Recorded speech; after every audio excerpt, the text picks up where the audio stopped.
And we now say hello to CBS Sports NFL reporter Aditi Kinkhabwala. Aditi, we got a situation in Pittsburgh here.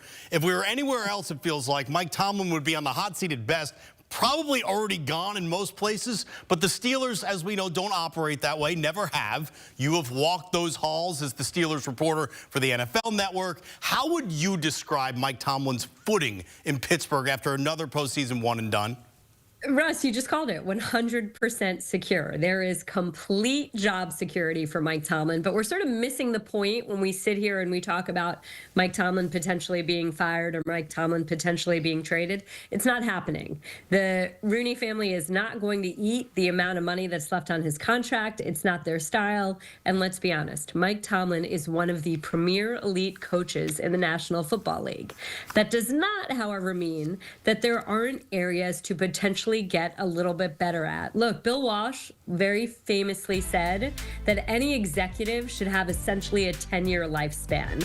Now, we've seen many coaches like Bill Belichick, like John Harbaugh, still have a strong message beyond that 10 years, but there's an evolution in that, or there's a great quarterback in that. Mike Tomlin hasn't had the great quarterback for some time, and also the message in certain ways is not evolving. And so here's the thing. We laud Mike Tomlin for constantly having these non-losing seasons. But when you have these middling one-and-done playoff or non-playoff but non-losing seasons, because of course the Steelers haven't won a playoff game in 8 years, then what you don't do is roll the roster. And Russ, every great team that I've ever been around has very strong, authentic player leadership. And this is an area where the Steelers have been lacking. Mike Tomlin can certainly do something to set culture, but he also needs the players in that locker room to do that. And that roster, like I just said, hasn't been rolled for a very long time. Another area where Mike Tomlin needs some help is accountability. Look, we've seen it with George Pickens. George Pickens has been late since he arrived to the Steelers. He doesn't show up on time to meetings. He doesn't show up on time to games. Today, there was an explosive story that the Christmas Day game against the Chiefs, he showed up after inactives were due. Mike Tomlin wouldn't even answer that question straight up. At some point, just fining a player is toothless. If Mike Tomlin doesn't want to be the bad cop, then somebody else in that building needs to be the bad cop and make sure that allowing behavior like that isn't detrimental to the entire locker room. So I can keep going here, Russ. I don't know if you want to keep hearing the drama around the Steelers, but the point here is that Mike Tomlin is a great coach.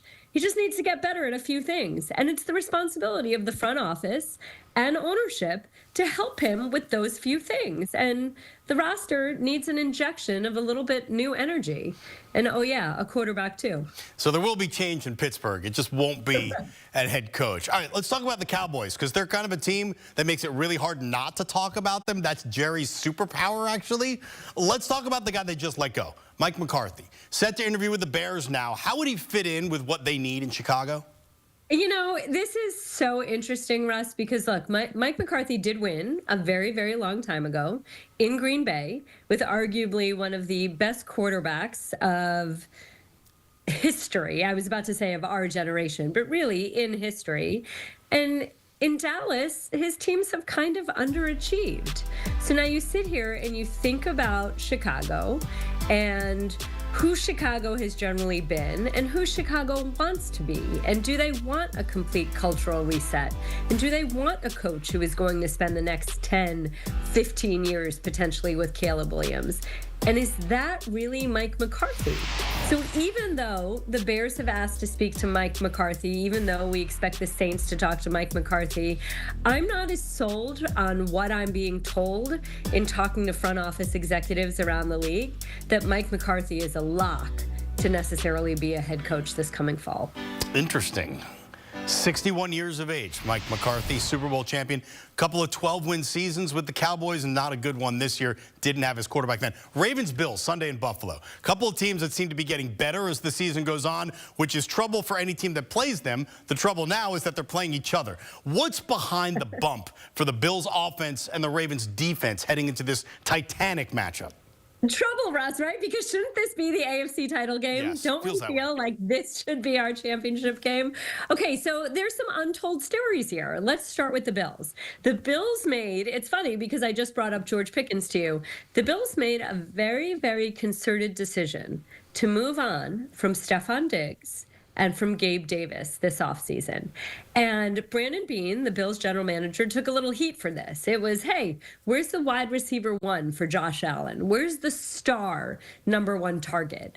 But Brandon Beane said, you know what? Every single week, we see a different defense. So we need a variety of different options for Josh Allen. And we also need a completely unselfish room for Josh Allen. Offensive coordinator Joe Brady told me a week ago, our goal was to get as selfless as possible. And that's what they've done in Mac Hollins, in Keon Coleman, in even Amari Cooper, who they brought in mid-season, a wide receiver one for most of his career, but as undiva-like as you can get. Josh Allen doesn't have anybody tapping him in the huddle. Josh Allen doesn't have anybody sulking on the sideline. Josh Allen doesn't have anybody who's demanding a football. And that has made him a much faster decision maker. Well, it's nice to see we've got company on the show. Aditi, and you want to introduce your? No, come on. Okay, that's fine. We don't. She's a Browns fan. Nobody wants to hear from a Browns fan this time Okay, of well, year. fair enough. Look, but team nice with the Bills. Let's talk about the Ravens defense. Can we go back to the Ravens? Yeah, let's talk about the Ravens defense. defense. Can we go back to the Ravens? I apologize. This is what happens at bedtime. No problem. Ravens. Okay, untold story with the Ravens. Zach Orr. John Harbaugh gave Zach Orr the job as defensive coordinator because, of course, Mike McDonald went on to be the head coach in Seattle. Zach Orr was a linebacker for the Ravens, 32 years old, very, very bright, really a rising star in the coaching ranks, but only 32 years old, a little bit green. The Ravens defense started out struggling a little bit. So John Harbaugh, is his wont, says, how can I help support my young coach? How can I help him?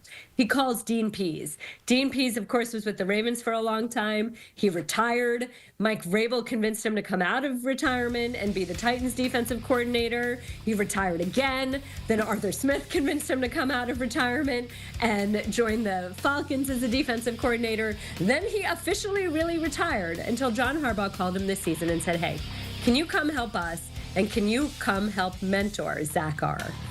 Dean Pease did that. The Ravens defense, as you can see, has made a monstrous jump.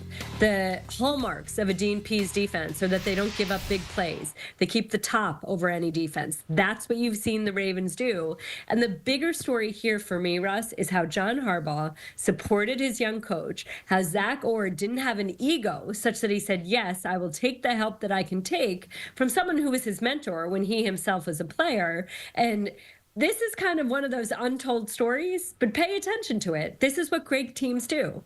They evolve and they respond to what the moment is showing them. And the one tie that binds both of those is leadership, understanding how to make their teams the best they can be, whether it's having a nice room for Josh Allen or having some mentorship going on in Baltimore. And both these teams are bearing fruit right now, and they have to play each other in the playoffs now on CBS. That's CBS Sports NFL reporter Aditi Kinkhabwala. Thank you so much for the stories and the insight and for introducing us ever so shortly to part of your family. I'm so sorry about that one. It's the best. It's the best. Photobomb. Ravens Bills Sunday at 6:30 Eastern. That's the CBS game of the weekend, and what a game it promises to be. Check it out live on CBS, streaming on Paramount Plus.